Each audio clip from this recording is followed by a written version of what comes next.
네, 오늘은 기도를 계속하면 당할 자가 없다. 기도를 계속하면 당할 자가 없다라는 제목으로 하나님 말씀 증거하도록 하겠습니다. 이 동물들과 비교되는 인간에게만 주신 하나님의 선물이 있습니다. 그게 말입니다. 이 말은 인간만이 할 수 있습니다. 말할 수 있는 동물은 존재하지 않죠. 심지어 예수님은 말씀이라 그랬습니다. 예수님이 말이다. 그래서 요한복음 1장 1절 보니까 태초에 말씀이 계시니라. 이 말씀이 하나님과 함께 계셨으니 이 말씀은 곧 하나님이시니라. 이 하나님이 누구예요? 예수님이다. 예수님이 말씀이라고 얘기를 했습니다. 인생은 말을 어떻게 사용하느냐에 따라서 인생이 완전히 달라진다는 것입니다. 야고보서를 한번 보십시오. 야고보서 3장에 보면은 두 가지 비유가 있는 것 같아요. 배의 키, 또 하나는 불. 잘 쓰면은 배의 키 같이 바른 방향으로 나가는 능력이 될 수 있고, 또 잘못 쓰면 파괴적이라는 거예요. 다 불태워 없애버린다는 것입니다. 야고보서 3장 4절 보니까 또 배를 보라. 그렇게 크고 광풍에 밀려가는 것들을 지극히 작은 키로서 사공의 뜻대로 운행하나니. 말이라는 게 그 방향을 결정한다는 것입니다. 그죠? 이 말이 미래를 결정한다는 거예요. 배의 키와 같이. 그래서 그 사람 말 들어오면 그 사람의 미래가 어떻게 될지 대충 압니다. 왜? 키니까. 또 이 굉장히 좋은 영향도 있지만 또 반대로 말 잘못 사용하면 파괴적이 된다는 것입니다. 야고보서 3장 6절 보니까 혀는 고 불이요 불의의 세계라. 혀는 우리 지체 중에서 온몸을 더럽히고 삶의 수로바퀴를 불사르나니 그 사르는 것이 지옥불에서 나느니라. 인생 전체를 다 불살라 버린다는 것입니다. 말 잘못해가지고 인생 자체를 파멸로 이끄는 사람도 있다는 것입니다. 그래서 말 잘 사용해야겠죠. 그 말을 제일 잘 사용하는 방법이 뭐겠습니까? 기도입니다. 참 묘해요. 기도가 많아지면 말이 줄어들고요. 말이 많아지면 또 기도가 줄어듭니다. 그래서 말 많은 사람들 보면 되게 기도를 안 합니다. 또 그러던 사람이 또 기도를 하기 시작하면요, 말이 줄어들어요. 요즘에 이게 특세 기간 아닙니까? 기도를 많이 하시죠? 말수가 줄지 않았습니까? 안 줄었습니까? 난 기도도 많고 말도 많다. 그건 아주 독특한 인생이고, 이제 그런 인생은 거의 없습니다. 대부분 기도가 많아지면 말이 줄어들게 돼 있고, 진짜 그렇습니다. 그래서 기도와 말은 이 반비례한다. 이걸 깨닫게 된다는 것입니다. 오늘 기도에 관한 메시지를 증가하려고 합니다. 어떻게 기도해야 될 것인가. 오늘 짧지만 굉장히 중요하다고 생각해요. 세 가지 메시지를 우리에게 줍니다. 기도를 계속하라. 첫 번째 메시지고, 두 번째는 기도가 감사함으로 깨어있게 하라. 감사가 있는 기도가 되라. 세 번째는 기도를 통해서 전도의 문을 열라. 우리 성경이 우리에게 보여주는 귀중한 기도에 대한 메시지라고 생각합니다. 우리 차례대로 말씀을 듣고 순종해서 풍성한 열매가 얻는 믿음의 시간 되기를 바랍니다. 첫 번째는 기도를 계속하라 그랬습니다. 골로새서 4장 2절 보니까 기도를 계속하고, 뭐든지 중요한 것은 지속하는 능력이 중요한 것입니다. 계속하면 당할 자가 없잖아요. 특별히 기도를 계속하면 당할 자가 없다는 것입니다. 데살로니가전서 5장 17절도 보니까 쉬지 말고 기도하라. 기도는 한 번 하고 간헐적으로 할 게 아니라 쉬지 말고 기도하라. 그래서 어떤 사람은 뭐 기도를 우리 영혼의 호흡이라고 그러잖아요. 이 호흡을 뭐 했다가 안 했다 그러면 살 수가 없겠죠. 호흡이 날마다 계속 지속돼야 되는 것과 마찬가지로 기도도 계속되는 기도만큼 강력한 기도는 없다는 것입니다. 하나님의 능력에 연결이 되기 때문에. 그러므로 특별 새벽 기도회는 왜 하는 것입니까? 그냥 뭐 주기마다 한 번씩 강조하고 끝내버리는 것이 아니라 보통 새벽 기도를 가능하게 만들기 위해서 특별 새벽 기도를 하는 거예요. 특별히 한번 훈련받고 이것이 지속되게 만든다는 거. 그래서 아예 마음부터 그렇게 먹어야 됩니다. 특별 새벽 기도 이후에는 평생 새벽 예배자가 되기를 원합니다. 그럼 그 사람이 제일 강력할 수 있다는 것입니다. 우리 기도의 사람 그러면 대표적인 게 한나를 들 수 있죠. 사무엘상 1장을 보면 한나가 자기 삶의 여러 가지 난관과 어려움들을 기도로 다 뚫어버리지 않습니까? 근데 한나의 기도의 특징이 뭐예요? 계속하는 기도예요. 계속하는 기도. 1장 12절 보니까 그가 여호와 앞에 오래 기도하는 동안에 엘리가 그의 입을 주목한즉. 얼마나 계속적으로 기도를 했는지 술 취한 여자인 줄 착각했다는 것입니다. 계속 기도했다는 거예요. 여러분 인생 가운데도 어떤 응답이 있고 승리를 이루기 위해서는 한나같이 평생 기도하는, 계속 기도하는 이런 능력이 있어야 된다는 것입니다. 근데 현대 이 문화 자체가 우리에게 계속 기도하는 것들을 막는 요소들이 있습니다. 보통 인스턴트 시대에 그러지 않습니까? 뭐든지 기다릴 줄을 몰라요. 그냥 즉시 하면은 즉시 나오도록. 근데 그렇지 않거든요. 진짜 가치 있는 일은 지속적인 게 중요한데 우리에게는 이런 인스턴트 환경이기 때문에 지속적으로 계속해서 기도하는 것에 치명적인 환경이라고 생각합니다. 그래서 기도가 중요한 게 뭐예요? 계속하는 인내죠. 기도에 있어서 인내만큼 중요한 게 없다는 것입니다. 야고보서 1장 3절 보니까 이는 너희의 믿음의 시련이 인내를 만들어내는 줄 너희가 알미라. 시련이 옵니다. 시련이 왜 오죠? 시련이 뭐 여러 가지 해석할 수 있겠지만 시련이 와야 계속 기도한다니까요. 시련이 와야 계속 기도하는 인내가 가능하다니까요. 여러분 잘 보세요. 우리가 기도가 짧은 사람들 보면은 되게 시련도 없고 이렇게 얄팍한 인생을 살아갑니다. 그러다가 덜컥 문제가 생겨버렸어요. 그 하나님께서 금방 해결해 주는 경우도 있지만 또 그렇지 않은 경우도 있잖아요.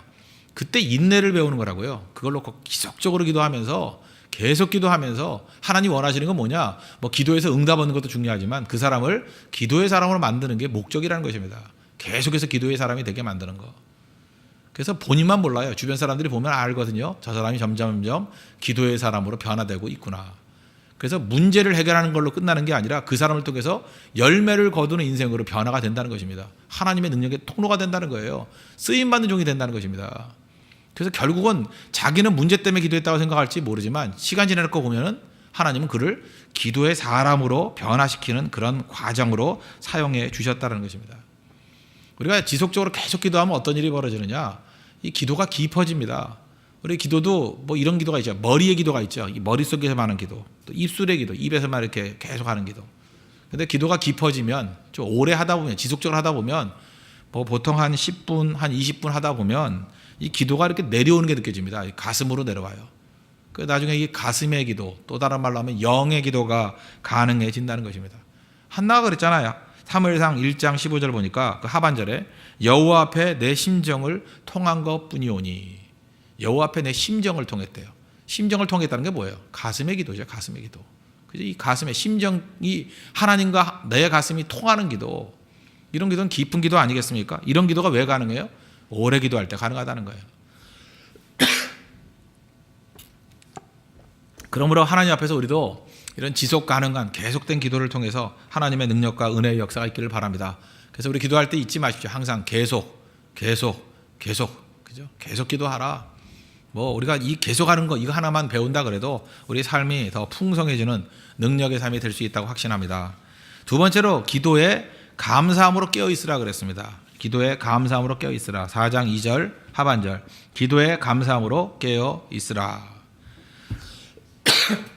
우리가 언어가 중요하다 그러죠. 언어가 삶을 만든다. 말이 삶을 만든다.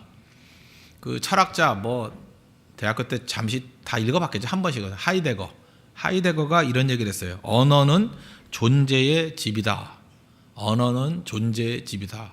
이 얘기를 들으면서 느끼는 바가 뭡니까? 참 말 굉장히 어렵게 한다. 그런 느낌 못 받아요? 언어는 존재의 집이다. 내가 이 말이 하도 유명한 말이기 때문에 이 말이 뭘까라고 이렇게 분석을 해봤더니 그거 되게 쉬운 말을 어렵게 써놓은 거예요. 우리 한국 사람들은 옛날부터 알고 있었어요. 이 말의 뜻이 뭔지. 말이 씨가 된다. 그 말이에요. 우리 한국 사람 얼마나 간단해요. 누구나 다 알잖아요. 말이 씨가 된다. 이 말이 하이데거가 얘기했던 언어는 존재의 집이다. 제가 볼 때 거의 99% 비슷한 것 같아요. 거의 같은 얘기 같아요. 무슨 얘기입니까? 말이 인생을 만든다는 거예요. 말이 우리 미래를 결정한다는 것입니다. 그래서 말 잘해야 되죠.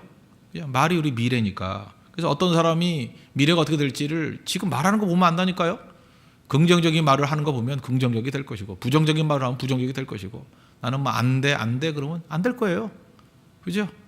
나는 분명히 하나님 앞에서 크게 쓰임 받을 거야. 그렇게 얘기하는 사람은 크게 쓰임 받는 거고. 그래서 이 말이 바뀌면 인생이 바뀌어요. 모든 게 다 바뀐다는 것입니다.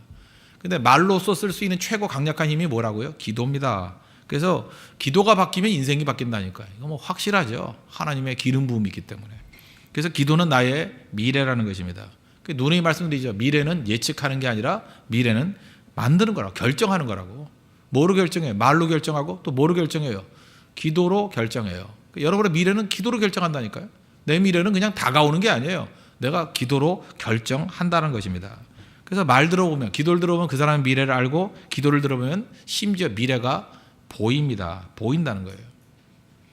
예수님의 언어 생활을 엿볼 수 있는 게 뭘까? 예수님은 뭐 이렇게 일상생활의 얘기가 성경에 많이 안 나오잖아요. 예수님 기도 생활을 보면 알 수 있죠.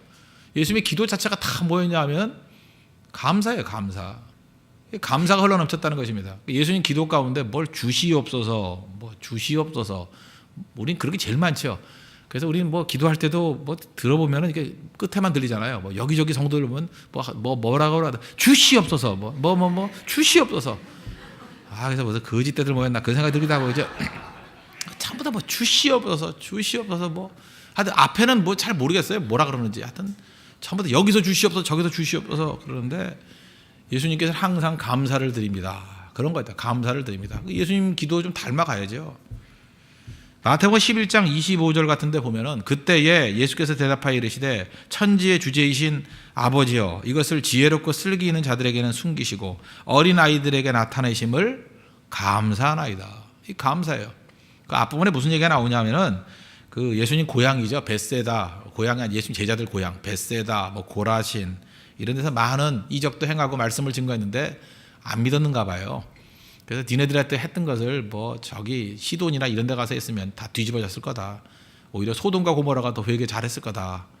그러면서 이 고라신과 벳세다는 어떻습니까? 좀 사람들이 교만한 사람이 있었던 것 같아요. 그죠? 고향 사람들이기 때문에 교만하고 이래서. 그래서 예수님이 뭐라고 말씀하시는 거예요? 뭘 들으려고 그러면 겸손함이 있어야 된다는 거예요.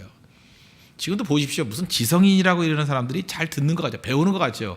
하나도 못 배워요. 지 머릿속에 들어가 있는 거 그거 붙들고 몇십 년 사는 거예요. 참 재밌는 게 뭔지 아십니까? 아니 20대 때 이제 만났던 친구들이 있거든요. 20대 때 곧 들어가 있던 그 지식이 지금 50대가 됐는데 아직도 하나도 안 변했어요. 그대로예요. 더 공부도 안 한 것 같고 그냥 그거 하나 붙들고 울컥먹고 살고 있어요. 제가 볼 때 불쌍하더라고요. 참 이렇게 세월이 이렇게 지났는데도 불구하고 책 한 권 읽은 인생같이 저렇게 살고 있나. 근데 그 사람들이 지식인이래요. 지식인. 그거 하나 붙들고 있으면서. 그러니까 교만한 사람들이 절대 못 배웁니다. 하나님께서 우리 배우게 만들기 위해서 겸손하게 만드시죠. 깨버린다는 거예요. 박살내버린다는 거예요. 그래서 하나님의 능력의 말씀들이 지혜롭고 슬기 있다고 말하는 사람들에게는 다 숨겨버리시고 어떤 사람에게 진리로 다가와요? 어린아이들. 어린아이 같은 마음. 그냥 하나님 말씀 드리면 아멘. 옳습니다. 나를 불쌍히 여겨 주십시오. 그런 사람들에게 하나님 말씀이 강력하게 전파되고 그런 사람을 통해서 하나님의 능력이 이루어진다는 것입니다. 그거를 감사한대요. 우리도 이 벌어진 일들에 대해서 하나님께 감사드려야죠. 그죠? 하나님 감사합니다. 그죠? 이렇게 연약한 자들에게 능력 주시고 연약한 자들에게 깨닫게 해주심을 감사합니다. 예수님의 말미가 뭐예요? 감사로 끝났다는 거예요. 또 나사로의 죽음 앞에서도 감사했죠. 요한복음 11장 41절 보니까 돌을 옮겨 놓으니 예수께서 눈을 들어 우러러 보시고 이르시되 아버지여 내 말을 들으신 것을 감사하나이다. 감사부터 했어요. 감사하니까 감사의 능력으로 나사로가 살아나잖아요. 이게 무슨 뭐 예수님이 뭐 능력이 있기 때문에 나사로를 살렸다. 그것도 맞지만 그 작은 부분을 놓고 보면 감사가 살린 거예요. 감사가 있으면요 죽음의 세력에서 생명으로 변화가 될 수 있습니다. 여러분 지금 삶에 지금 나사로 같이 죽은 부분들이 있습니까? 감사해 보세요. 다 살아나요. 또 예수님 마지막 그 십자가 지시기 전에 그 최후의 만찬 하셨잖아요. 마태복음 26장 27절 보니까 또 잔을 가지사 감사기도 하시고 그들에게 주시며 이르시되 너희가 다 이것을 마시라. 십자가 지시는 거 아닙니까? 십자가 지시는 것을 야 내가 왜 이런 짐을 내가 져야 되나. 그게 아니죠. 십자가는 험난한 것인데 그걸 감사하니까 이 감사가 영광으로 그죠? 다 변화가 되잖아요. 얼마나 영광스러운지 여자분들은 십자가 목걸이 하고 다니잖아요. 원래 수치스러운 건데 영광으로 다 변화되잖아요. 내 인생 가운데 수치가 있고 부끄러움이 있고 어두움이 있고 뭐가 문제가 있는 것을 감사해 보십시오. 다 변해요. 180도 변해요. 하나님이 다 그 영광으로 변화시켜 버린다고요. 그래서 베드로도 그렇잖아요. 베드로도 자기가 예수님 부인하고 뭐 배신하고 이런 것들이 다 누추한 거 아닙니까? 나중에 그걸 감사로 바뀌어버리잖아요. 그것 때문에 하나님의 은혜가 내게 임하게 되었고 십자가의 능력을 깨닫게 되었고 기도를 배우게 되었다고. 그리고 그 자체가 영광이 돼버리잖아요. 우리 인생을 다 뒤집힐 수 있는 능력이 있다는 것입니다. 러시아의 망명 작가 지금 돌아가셨죠. 솔제니친이라고. 알렉산더 솔제니친. 제가 대학 다닐 때 되게 유명했던 사람입니다. 소련에서 망명했던 아주 대표적인 사람이거든요. 솔제니친. 이 사람이 두 군데를 다 경험했잖아요. 공산사회인 소련과 또 서방사회를 다 경험했지 않습니까? 그래서 이 사람이 왜 중요했냐면 뭐 지금이야 뭐 이제 다 냉전 시대가 끝나버려서 잘 모르지만 옛날에 참 궁금했어요. 도대체 공산사회와 이 서방의 차이점이 뭔가. 그래서 솔제니친의 글들을 많이 인용도 하고 여기서 많은 인사이트도 얻기도 했습니다. 근데 양쪽 사회를 다 경험했던 솔제니친이 이런 얘기를 했어요. 그 특별히 서방 세계에서 기독교 문화권인 서방 사회에서의 특징이 두 가지다. 첫째는 감사가 있고 두 번째는 용서가 있더라. 이 얘기는 뒤집어 얘기하면 뭐예요? 공산 사회에서는 감사가 없고 용서가 없더라. 그거 진짜 맞는 것 같아요, 그죠? 신을 부정하는 공산 사회를 보십시오. 하나님이 없다 그러는데 감사가 없어요. 용서가 없어요. 두 가지가 없다고요. 한번 생각해 보십시오. 우리 북한 정권이 공산사회 아닙니까? 거기 한번 생각해봐요. 뭐 저도 갔다 왔지만 저는 그때 한 4박 5일 동안 있으면서 제가 북한에 있으면서 한마디도 못 들었던 게 감사합니다 말을 한마디도 못 들었어요. 어쩌면 그 말이 없을까? 정말 이상해요. 우리가 뭐 쌀도 갖다 주고 많이 갖다 줬잖아요. 그러면 우린 상식적으로 그러지 않습니까? 그냥 말이라도 빈말이라도 그냥 감사합니다, 감사합니다 뭐 이래야 될 거 아니에요. 그냥 감사합니다 이래야 되는데 그런 얘기 하는 거 들어봤어요? 우린 이상하다고 느끼는 거예요. 그거 왜 안 하나? 근데 그들의 사상 속엔 감사가 없다니까요. 아예 그 기대하는 게 바보예요. 기대하는 게. 또 하나 뭐 우리 뭐 대통령이나 이런 분들은 순진하게도 뭐 이렇게 공격하고 이런 거에 대해서 뭐 죄송합니다 이걸 기다리는 것 같아요. 이 공산주의 사상 속에서는요 죄송합니다 이게 없어요. 문화 속에 그거 한다는 것 자체가 그게 그 자기들의 사상이 무너진다고 생각하는 거라고요. 결정적인 기독교의 반대 개념이죠. 반대 개념. 여러분 뭐라 그러는지 아세요? 북한에서는 우리가 이렇게 쌀 갖다 주고 뭐 이렇게 도와주고 그러면 뭐라 그러는지 알아요? 여러분 이혼에도 많이 느끼셨죠? 이유가 뭐냐? 우리가 공격 안 한 대가다 그렇게 얘기를 해요. 알아요? 우리가 공격 안 해서 고마워서 갖다 준 거라고. 조공 바치는 거라고. 그 다음 또 뭐라 그러지? 무서워서 갖다 바치는 거라고. 그죠? 저걸로 우리를 갖다가 그죠? 우리 노여움을 갖다가 이게 감싸러. 그렇게 자꾸만 그러는 거예요. 그죠? 뭐 쏜다 그러고 불바다 만들어 버린다 그러고. 그 배경을 아셔야 된다니까요. 이 솔제니치의 글을 읽어보면은 공산 사회에서의 그 멘탈리티가 뭔지를 명확히 알 수 있어요. 다시금은 제가 볼 때 솔제니치 우리 젊은이들 한번 읽어볼 필요성이 있어요. 도대체 뭐가 차이점인가? 양사회를 살았던 사람의 특징이라고요. 그거예요, 그거. 거기서 우리는 알 수 있다라는 것입니다. 그런데 그죠? 기독교 문화권 속에 들어오면 가장 큰 차이점이 뭐냐? 감사예요, 감사. 그리고 용서고. 텔레비전 프로 같은 데를 한번 보십시오. 보면은 우리는 예수 믿는 사람들은 다 알아요. 뭐 이렇게 인터뷰를 하는데 어떤 사람이 뭐 나와가지고 아 참 이런 게 참 감사하네요. 뭐 이것도 감사하고 뭐 이렇게 말하는 사람이에요. 예수님의 예자도 말 안 하고요. 하나님의 하자도 얘기 안 해요. 근데 우리 딱 들어보면 알지요. 저 어투가 저 믿는 사람이야. 거의 80% 90% 맞춰요. 그죠? 저거 예수 믿는 사람 아니면 저렇게 말 안 해요. 그러니까 예수 믿는 사람들, 예수님 닮아가는 사람들의 특징이 무엇입니까?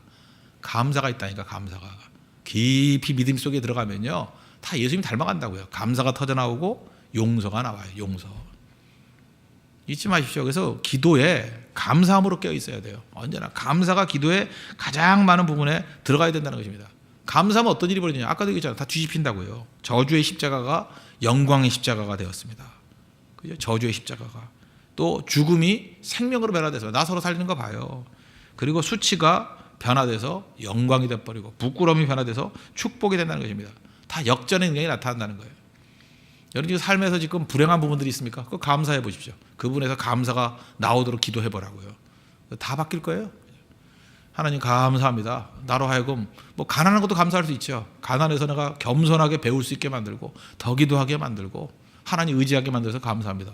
그렇게 그 발상의 전환을 해보라고요. 거기서 얻는 유익들이 있잖아요. 그런 걸 감사해 보면 하나님께서 이제 됐다. 그 디딤으로 다 뒤집힌다고요. 제가 감사하니까 생각나는 사람이 하나 있는데 한 7년쯤 됐나요? 2006년이라고 생각나는데 그 드라마 같은 이야기에 제가 옛날에 무슨 예화집 같은 데서 한번 본 적이 있거든요. 마지막 그 암 중에서 혀암이 있는 거예요. 설암. 이 혀에 혀도 암이 생기는가 봐요. 혀도 그죠? 혀에 암이 생겼대요. 뭐 서양 사람 얘기인데 뭐 예화집에서 한번 본 거예요. 그죠?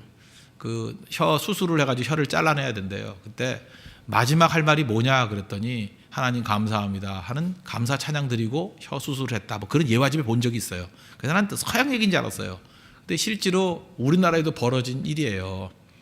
2006년인데 그 자매 이름이 김명옥 자매예요. 김명옥 자매. 찬양 하고 다니는 자매였거든요. 자매였는데 진짜 어떻게 혀암에 걸렸어요. 찬양하는 자매가 혀암에 걸리면 됩니까? 그냥 과묵하게 말도 없는 그 우울질들은 혀암이 잘 안 걸리는데 그죠? 말할 필요도 별로 없는 사람들. 근데 이렇게 찬양해야 되고 말을 많이 써야 되는 자매가 혀암에 걸렸어요. 그리고 뭐 충격이 보통이 아니겠죠. 그죠? 엄청난 충격. 그래서 마지막 수술 받고 이게 병원에서는 이거 제거 수술해야 된다고. 그죠? 그러지 않으면 이게 퍼져나고 다른 길이 없다고. 이제 마지막 혀를 잘라야 되는 그런 상황이 왔답니다. 근데 이제 뭐 기도 받겠죠. 기도하고. 근데 이 자매가 마지막 했던 말이 참 재밌어요. 그죠? 이게 참 감동적이에요. 혀 자르기 전에 마지막 한두 달 동안의 그 과정이 있었거든요. 그때에 3가지를 결심했어요. 나는 혀가 있던 없어지던 나는 언제나 감사하겠다. 이게 첫 번째 결심. 나는 언제나 감사하겠다. 두 번째, 나는 이 혀가 존재할 때까지 끝까지 찬양하겠다. 두 번째 고백이고, 세 번째 결의가 뭐냐면 내가 혀가 없어진다 할지라도 나는 언제나 하나님께 봉사하겠다. 봉사하는 사람, 이건 할 수 있잖아요, 그죠? 자기 현재 상황에서 할 수 있는 거, 감사하겠다, 끝까지 찬양하겠다, 언제나 봉사하겠다. 그래서 감사, 찬양, 봉사. 참 그 얘기를 할 때 많은 사람이 감동을 받았대요, 그죠? 얼마나 은혜스럽습니까? 마지막 모습이 너무 멋지잖아요. 그러다가 2달 있다가 가봤더니, 그래서 이게 뭐 거짓말 같아요. 완치됐어요. 감사하니까 완치돼 버렸어요. 그렇다고 모든 함이 뭐 감사하면 다 나는다 그 얘기는 아니겠죠. 그렇지만 감사의 능력이 너무 대단하잖아요. 그래서 나중에 보니까 이거 갖고 책을 썼더라고. 꺼져가는 심지를 지핀 눈물. 찬양사역자 김명옥이 쓴 책인데, 꺼져가는 심지를 지핀 눈물. 제가 책은 봤는데 별 감동은 없어요, 그죠? 이게 뭐 이렇게 그 자매는 이렇게 찬양의 능력은 있지만 이렇게 글 쓰는 능력은 없는 것 같아요. 뭐 봐봐야 그 감동적인 얘기를 어쩜 이렇게 감동 없이 썼을까 이런 생각이 들어요. 그냥 스토리만 알면 돼요, 그죠? 김명호 그 감사했다고, 감사가 모든 걸 이기게 만들잖아요. 여러분 삶 속에서도 지금 암 같은 것들이 있습니까? 그 삶의 내 암적인 모습들이 있잖아요. 감사해보라고. 다 벗겨요, 다. 그죠? 하나님께서 은혜 가운데 이끌어 주신다는 거예요. 뭐 감옥 생활에서 찬송 생활로 뭐 이런 책들 있죠. 그런 책도 보면 다 감사로서 인생이 다 바뀌었다는 얘기들이에요. 감사의 파워, 이건 뭐 어마어마하다는 것입니다. 그래서 여러분 기도할 때 감사함으로 깨어 계십시오.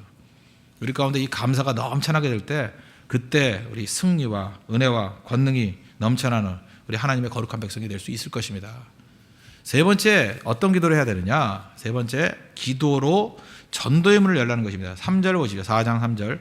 또한 우리를 위하여 기도하되 하나님이 전도할 문을 우리에게 열어주사 그리스도의 비밀을 말하게 하시기를 구하라. 내가 이 일 때문에 매임을 당하노라. 그러니까 전도할 문을 열어달라. 전도할 문을 열어달라. 이렇게 기도했다는 것입니다. 기도했다. 그 전도의 최고의 대가 그러면 사도 바울이죠. 사도 바울. 전도 얼마나 잘하는 사람이 있습니까? 근데 자기 자신의 전도의 일을 위해서 하나님 앞에 기도해달라 이렇게 부탁했다라는 거예요. 그만큼 전도의 문을 열어달라. 옛날 성경에 전도의 문, 지금 전도할 문, 뭐 같은 얘기죠. 그 기도했다는 것입니다. 여러분, 그 전도의 문이 막히면 누구도 그 문을 통과할 수 없어요. 닫힌 문을 어떻게 통과해요? 그래서 제일 중요한 게 뭐예요? 문 여는 것, 문 여는 게 중요하다는 것입니다. 그래서 여러분들 지금 교육을 받잖아요. 교육을 받고 능력이 있다 없다 이런 얘기를 하는데, 뭐부터 연습을 해야 되냐면은, 무슨 훈련을 해야 되냐면 문 여는 훈련을 해야 돼요. 일 잘하는 사람의 특징이 뭔지 알아요? 문을 잘 여는 사람이에요. 문을 잘 여는 사람, 특별히 마음의 문을 여는 사람. 마음의 문을 여는 사람. 카사노바 같은 그 바람둥이들의 특징이 뭐예요? 여자들의 마음 문을 막 잘 열잖아. 그래서 우리 뭐 대혁이 같은 애는 너무 부러워하잖아요, 그죠? 안 그래요?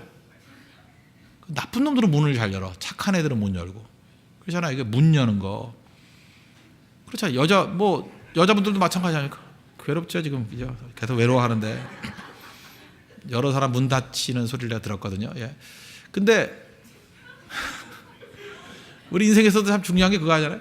문을 잘 열어야 돼요. 사업자라는 사람의 특징이 뭐예요? 이렇게 사람 만나면 상담을 할 때, 마음 문을 열잖아요. 잘 열어가지고 그 사람 잘하게 만드는 거. 제가 어제죠. 예, 신방을 갔는데, 그 텔레마케팅 하시는 분이더라고요. 텔레마케팅. 그 전화 걸어서 이렇게 마음문 연다는 게 쉬운 게 아니잖아요. 근데 이분은 독특한 은사가 있는 것 같아요. 뭐 어떻게 하는지 모르겠어요. 근데 이렇게 전화를 걸어서 사람 마음을 활짝 열어서, 뭐 많이 벌 때 연봉이 한 3억 정도 된다. 2억 5천에서 3억 정도 된대요. 그러니까 도대체 얼마나 마음을 그러니까 마음 여는 게 능력이구나. 내가 그때 깨달았어요. 그래서 약간 좀 부럽더라고요. 그런 능력을 좀 저에게도 주시지. 그죠? 목사가 진짜 필요한 거 아니겠어요? 좀 깊이 교제하면서 좀 알고 싶더라고. 도대체 어떻게 마음을 여는지.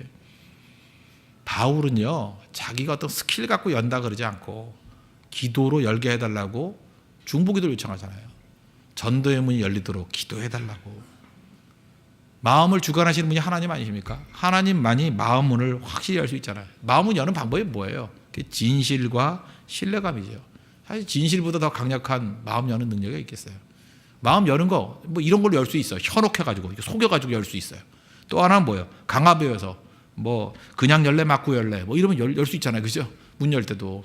그러나 현혹시키고 속여서 여는 거나 강압해서 여는 거는 잠시는 열지는 모르지만 한번 닫히면 다시는 열리지 않아요. 그죠? 그런데 자발적으로 진짜 잘 열 수 있는 길이 어디 있느냐? 그건 기도에 있다라는 거예요. 그래서 성도들은 날마다 새벽에 나와서 하나님 앞에 기도하면서 해야 될 일이 뭐냐면 아침마다 하나님 전도의 문을 열어 주십시오. 이것도 기도해야 되고 오늘 내가 만나야 되는 사람들의 마음을 열어 주십시오. 우리 상관의 마음을 열어 주십시오. 우리 선생님들 같으면 학생들의 마음을 열어 주십시오. 저 같은 목사 같은 사람은 해야 될 일이 뭐예요? 성도들의 마음을 열어 주십시오. 또 전도하러 나갈 때는 그저 말씀 듣는 모든 불신자들의 마음을 열어 주십시오. 문 열어 주시는 건 하나님의 능력이거든요. 문 열어달라고 계속해서 기도해야 된다는 거예요. 문 막히면요 아무리 능력 있어봐야 들어갈 수가 없어요. 전도의 문을 열어달라고. 지금 우리 전도 많이 하지 않습니까? 전도할 때 그냥 나가서 전도만 해서 되는 게 아니에요. 전도의 문을 열어달라고 하나님 앞에 간절히 기도하는 그 중보기도의 능력이 있을 때 그때 문이 활짝활짝 열린다는 거예요. 또 한 가지는 문이 열렸는데 닫혀 있는 줄 알고 안 간 적이 있어요. 그러니까 잠깐만 부딪혀 봐야죠. 하나님이 이미 문을 다 열어준 때가 있어요. 그죠? 열어줬는데 우리는 닫혀 있다고 생각해요. 선입견으로. 그래서 해야 될 일이 뭐냐? 기도하고 부딪혀 보는 거예요. 대표적인 게 사도행전 11장 20절에 그 중에 구브로와 구레네 몇 사람이 안디옥에 이르러 헬라인에게도 말하여 주 예수를 전파하니. 유대인들에게 말씀을 증거했는데 구브로와 구레네 몇 사람이 헬라인에게도 말씀을 증거해 봤어요. 그랬더니 하나님이 이미 헬라인들에게 문을 열어줬어야 안 열어줬어요? 열어준 걸 그때 알았다고. 말씀을 증거할 때 많이 믿고 주께로 돌아오대요. 그래서 유대인들보다 이방인들에게 복음을 증거할 때 100배의 열매, 1000배의 열매가 나타나죠. 숫자로 볼 때 뭐 어마어마하잖아요. 그때부터 크나큰 부흥이 일어나게 되었다는 것입니다. 하나님이 이미 문 열어준 게 많아요. 열어놨는데 우리는 그걸 모르는 거예요. 제가 요즘에 느끼는 게 뭐냐면 그런 거예요. 야, 이게 하나님께서 문 열어주시는 데가 있구나. 제가 이전교회 있을 때는 이 대학생들이 많이 문이 열려가지고 주께로 많이 몰려오더라고요. 근데 지금 우리 교회 보니까 이 30대들이 또 무지 많아요. 어저께 뭐 안수기도 하다가 내 이제 허리가 휘어질 뻔인 줄 알았어요. 왜냐하면 30대들 그 아이들하고 이런 사람들이 어마어마하더라고요. 그래서 보면 이게 문이 열린 데가 있어요. 그죠? 그쪽에 문을 확 열어주시는 것 같아요. 오히려 더 많이. 그러니까 신혼부부들 뭐 이런 사람들. 그러니까 하나님께서 이렇게 열어주신 데가 있잖아요. 또 요즘에 홍대 쪽에 이쪽에 그 사람들 또 문이 열리는 것 같잖아요. 이 문 열리는 데 가야 돼요. 열리는데. 그러니까 이미 열려 있는 것은 어떻게 확인해요? 부딪혀 봐야지 확인되는 거예요. 부딪혀 보니까 이게 되네. 되네. 이게 중요한 거예요. 되네가 뭐예요? 열렸네. 닫힌 줄 알았는데 열렸네. 그래서 여기저기 잠깐만 부딪혀 보는 거예요. 하나님이 이미 열어준 문이 있거든요. 또 문이 견고하게 닫혀 있다 그러면 해야 될 일이 뭐예요? 기도로 그 문을 열어야 돼요. 하나님은 문 여시는 분이니까. 그죠? 문 여시는 분이니까. 그래서 저는 열린 문 참 멋진 표현이라고 생각해요. 성교도 오픈도어 성교회 참 멋지지 않아요? 문 여는 성교회. 그죠? 열린 문 성교회. 하나님께서 우리에게 문 열어주시는 분이라는 것입니다. 그래서 우리 만나는 사람마다 마음을 열게 해달라고. 그러니까 우리 형제님이 기도할 게 뭐예요? 미팅 자리 나갈 때 문 열어주십시오. 그죠? 간사할 때 문 열어주십시오. 예배 드릴 때 문 열어주십시오. 그게 중요한 거라고. 왜? 성령께서는 문 열어주시는 분이기 때문에. 문 열어주시는 그 하나님을 의지하고 믿음 가운데 나아가는 우리 하나님의 거룩한 백성 되기를 바랍니다. 그죠? 그런데 이 문 여는 사역들, 이 기도하는 사역들, 이건 뭐 저절로 되는 게 아니라 뭐라 그래요? 그걸 위해서 감옥에 갇혔다고 얘기를 하죠. 그죠? 그것을 위해서 감옥에 갇혔다. 내가 옥에도 매여 있다. 그 3절 하반절 보십시오. 내가 이 일 때문에 매임을 당하였노라. 사실은 전도의 문을 열어달라 그리고 기도하고 하는 것들이 사실은 희생이에요. 희생. 제가 오늘 아침에도 리더들 놓고 기도했는데 그런 기도를 했습니다. 훌륭한 리더가 되길 원합니다. 그러더라고요. 그래서 제가 그런 얘기를 했어요. 생명이 살아나는 곳을 가보면 특징이 있는데 눈물과 희생이 있어요. 눈물과 희생 없이는 절대로 생명이 자라나지 않습니다. 우리 부모님들은 다 아시죠? 아이를 낳고 아이가 성장해 갈 때 반드시 눈물과 희생이 있어야 아이가 성장하는 거예요. 그래서 우리가 보통 이렇게 뭐 이 소리 저 소리 옳은 소리 뭐 말만 하는 사람들을 보면은 말만 하는 거예요. 그죠? 말만 하는 거. 생명을 살리지 못해요. 그죠?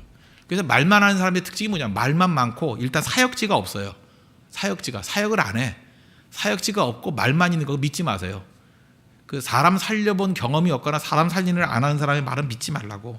그리고 또 하나는 그런 사람의 특징이 뭐냐면 양들을 버려두고 떠나요. 양들이 있더라도 버려두고 떠나. 그리고 양 옆에 없어요. 맨날 어디 딴 데가 있어. 주변에 양떼가 없어요. 그건 다 가짜들이에요. 싹꾼이라고 싹꾼. 옆에 양떼가 있고요. 새로 믿고 돌아온 사람들이 있고요. 그 사람이 성장하는 모습들이 있는 곳에는 100%예요. 눈물과 희생이 있어야 돼요. 눈물과 희생 없이 절대로 생명은 자라나지 않습니다. 속지 않는 길이에요. 그 옆에 양떼가 있느냐, 그리고 그 양떼가 성장하고 있느냐, 그리고 주께로 돌이키는 사람들이 있느냐, 그럼 반드시 희생이 있어야 되나요? 사도 바울은 전도하는 사람이었습니다. 전도하는 사람이니까 반드시 눈물이 있고 희생이 있게 되겠죠. 그래서 여러분들이 배워야 될 게 뭐냐, 눈물과 희생 배워야 됩니다. 그러지 않으면 절대 생명의 역사가 나타나지 못한다는 거예요. 희생하지 않는 건 다 싹꾼입니다. 가짜들이에요. 말꾼이야, 말꾼. 아무것도 아니라는 거예요. 한번 예를 들어보시죠. 우리 뭐 타이타닉 같은 예를 한번 들어요. 타이타닉 뭐 영화로도 99년 뭐 나왔잖아요. 그 얼마나 교만했냐면 하나님도 침몰시킬 수 없는 배다, 뭐 이런 소리였어요. 그래서 별로 준비를 안 했던 것 같아요. 뭐 예를 들어서 구조 보트 같은 것도 좀 충분히 해놔야 돼. 사람 숫자만큼 준비를 안 했던 것 같아요. 2,200명 넘게 탔는데 그 1,500명 정도가 죽었어요. 한 500명 정도 살아남았나? 다 죽었어요. 4분의 3이 죽었어요.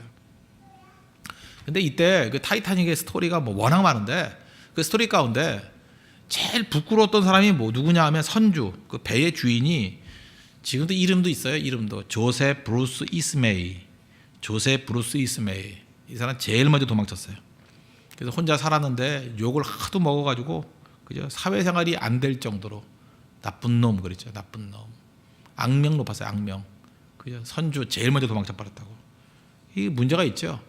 희생이 없잖아. 이거 다 싹꾼들이에요. 그 위기상 닥쳐보면 그죠? 어려움 당한 그 사람들과 함께 하느냐, 또 양떼들과 함께 하느냐, 그게 선한 목자예요. 지 혼자 도망쳐 버려. 지 혼자. 아무것도 아니죠.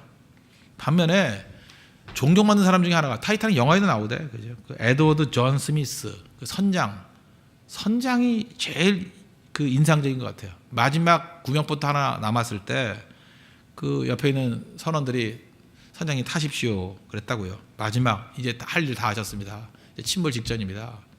그때 그거 거절했어요. 거절하고 같이 배와 함께 장렬하게 죽잖아요. 원래 이 존 스미스 선장은요, 낮은 계층의 사람이었답니다. 근데 기품이 있고 카리스마가 있고 희생정신이 있어서 많은 사람들이 이 스미스 선장이 운행하는 배라 그러면 탈 수 있다. 그래서 굉장히 그 개인적인 인기가 있었대요. 그리고 원래 1911년에 은퇴하려고 그랬는데 회사의 설득으로 말미암아 이 새로 만든 배니까 200까지 하고 은퇴하라고. 마지막 항해에서 죽었대요. 대단하지 않습니까? 그런데 이 사람은 끝까지 책임지고 배와 함께 운명을 다 같이 했어요. 이 사람 때문에 그래도 500명 넘게 사람들이 살았다, 이런 얘기도 합니다. 그래서 배는 침몰했지만 선주인 조셉 브루스 이스메이는 욕을 무지하게 하지만 존 스미스 욕한 사람 하나도 없잖아요. 위기 순간에 뭐가 갈라져요?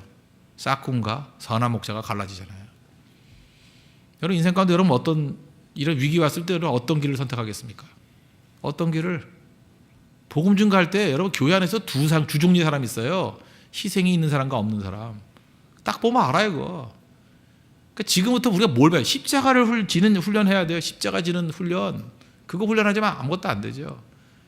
그 타이타닉에서 멋진 사람들, 뭐 그 마지막 그 바이올린 연주하는 사람 나오죠. 연주하는 사람, 그죠? 그 월리스 하틀리라는 감리교 신자인데 8명이 마지막 그 찬양 뭐 4주를 가까이 하게 하면 뭐 십자가 진 같은 뭐 그런 거 나오잖아요, 그죠? 마지막 연주하고 2분 전까지 연주하고 침몰했대요. 그래서 우왕좌왕하는 사람이 마지막 찬송, 마지막 주님 찬송하기 원합니다 하고 가는, 아마도 연주 중에 이런 멋진 연주가 없었을 것 같습니다. 하나님 앞에 멋지게 쓰임 받고 가잖아요. 이게 선한 목자라고요. 이런 거 지금도 남아 있잖아요. 하나님 앞에서 우리 마지막 순간에 어떻게 서야 될지 이거 알아야 된다고요. 제일 대표적인 거는 미국 여행 가시면 알겠지만 뭐 고급 백화점 중에 뭐 최고급은 아니지만 그래도 제일 많은 백화점 중에 메이시스라는 백화점 있죠. 메이시스. 예, 메이시스 백화점. 거기 그 사장님, 그 주인이 탔어요. 주인 소유하고 있는 그 스트라우스 부부가 그 배를 탔다고요. 지금 그 뭐 아들 손자들이 주인이겠죠. 이 사람들이 주이시들인데 그 남편이 그 소유주거든요. 소유주인데 이지도르 스트라우스. 그런데 나이가 좀 많았어요. 나이가 많아가지고 지금 내 나이에 내 건강에 그때 추운 겨울이었잖아요. 저 구명보트 타고 저 추운데 들어가서 살 수가 없다. 나 안 탄다 그랬어요. 그래서 아내가 아이다인데 아이다. 늙은 할머니지만 이름은 또 아이다예요. 아이다 스트라우스 타라 그랬더니 나도 당신이 안 탄다 그러면 나도 안 타겠어. 그리고 같이 남았어요. 여기 여자분들 남편이 이게 죽는다 그러면 같이 죽을까요? 집사님 죽을 수 있습니까? 그래서 남자들이 이 남자 참 행복한 남자인 것 같아요, 그죠? 당신은 가고 내가 남아서 뒤처리할게 이럴 건데 대부분 여자들이 그죠? 예. 잘 죽으시라고 내가 행복하게 마무리를 잘 짓겠다고 이래야 될 건데 이 아이다 스트라우스 거절하고 그 다음 멋진 얘기예요. 자기 시종 하녀가 있었거든요. 엘렌 버드라고.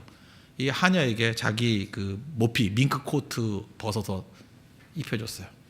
추울 거니까 이거 입고 그동안 잘 섬겨줘서 고맙다고. 그거 너 타라고. 그래서 이 메이시스 백화점 소유주 두 부부 안 탔어요. 안 타고 자기 하녀 태우고 죽었어요. 이런 이야기들 뭐 한두 개가 아니죠. 쭉. 이게 아마 제 기억에 그 타이타닉 영화의 마지막 그 침대에서 노 부부가 이렇게 껴안고 있다가 죽는 거 있죠. 요거를 묘사한 게 아닐까. 아니면 말고 내가 이거 같아 이거 그죠. 이 사람 같아 그 스트라우스 부부. 예, 부부의 모습들 이게 워낙 유명한 얘기니까 그런 얘기들 다 특징이 무엇입니까? 희생이에요. 희생. 전도를 위해서 기도하는 것도 희생이 필요한 거고요. 전도하는 것도 희생이 필요한 거고 자기 자신을 위해서 사는 사람 치고 전도하는 사람이 누가 있어요. 전도만큼 희생적인 게 어디 있습니까? 내 영혼 아니잖아요. 다른 영혼 구원하는 거 아니에요. 하나님께 내게 주신 은사를 가지고 다른 사람 품어주는 거 아니에요. 바울의 위대성이 여기 있다고. 바울 이런 기도할 수 있잖아요. 지금 이 골로새서 옥중서신이에요. 옥중서신 감옥에 있다고요 지금. 근데 바울은요 옥문이 열리기를 기도해 달라 이러지 않고 전도의 문이 열리게 해달라고 기도해 달라 그랬어요. 다르잖아요 벌써 초점이. 내가 당하는 어려움들 이거 풀어달라가 1순위가 아니고 나는 어려움 당한다 할지라도 전도의 문이 열리기를 원합니다. 저 영혼들 건져지기를 원합니다. 이게 기도예요. 기도. 그래서 기도에는 십자가가 있어야 됩니다. 기도에는 보혈의 피가 흘러야 돼요. 자, 우리 홍대석의 성도들이 그런 정도가 되었으면 좋겠어요.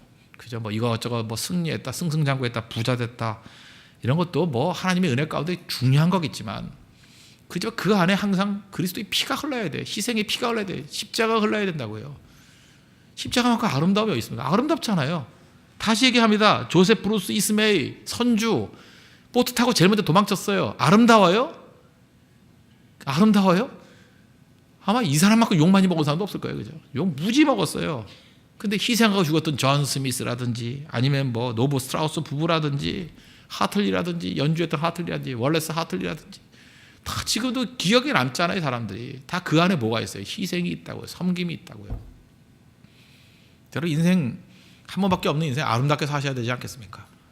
이 길로 가자 하는 슬로건이 아니에요. 우리 그리스도가 우리 위해서 이미 희생하시고 죽으셨습니다. 우리 그 길 걸어갈 줄 알아야 된다는 거예요. 자유로움, 복음이 자유롭게 만드는 거 그게 우리의 사명입니다. 내 몸이 좀 매이면 어때요? 복음은 자유롭게 되는 거, 말씀은 자유롭게 되는 거. 그래서 디모데후서 2장 9절에 이런 말씀이 있죠. 내가 죄인과 같이 매이는 데까지 고난을 받았으나 바울 얘기입니다. 내가 매이는 데까지 고난을 받았으나 하나님의 말씀은 매이지 아니하니라. 그죠? 하나님 말씀은 매이지 아니하니라. 하나님 말씀을 마음껏 풀어놓겠다는 거예요. 이게 위대한 사도죠. 우리 그 길 걸어가는 믿음의 종 되기를 바랍니다. 그래서 우리 홍대석교회 기도 가운데 절대 놓치지 않는 게 뭐냐? 하나님 전도의 문을 열어주십시오. 구원받을 영혼의 마음의 문을 열어주십시오. 많은 영혼들이 주께로 돌아오게 해주십시오. 특별히 북한에 있는 우리 동포들 있지 않습니까? 예배도 못 드리고 어려움 당하고 뭐 9명인가 또 뭐 끌려가고 그랬다는 그 아픈 얘기들 들리잖아요. 우리 기도해야 되지 않겠습니까? 하나님 저 그 굴레에 있는 나의 동족들 풀어주시고 마음껏 예배하고 기도하고 그들에게도 복음이 마음껏 증거될 수 있는 그 길을 열어주십시오. 문 열어주십시오. 북한의 문을 열어주십시오. 기도할 때 주님께서 열어주신다는 거예요. 이 기도가 있어야 된다는 것입니다. 말씀을 흘러 맺겠습니다. 우리 기도의 세 가지 말씀했죠. 기도를 계속하라. 기도에 감사함으로 깨어 있어라. 기도를 통해서 전도의 문을 열게 해달라고 기도하라고. 우리 오늘 짧은 두 절의 말씀이죠. 우리에게 주셨던 기도의 이 메시지를 붙들고 간절히 기도함으로 하면 기도의 열매를 거두는 믿음의 종 되기를 축원합니다. 기도하겠습니다. 이 시간 이 말씀을 놓고 다 같이 하나님께 간구하도록 하겠습니다. 하나님, 기도 계속하게 해주십시오. 기도에 감사함으로 깨어있게 해주시고 기도로 전대문을 열 수 있도록 해달라. 다 같이 하나님께 간구하도록 하겠습니다.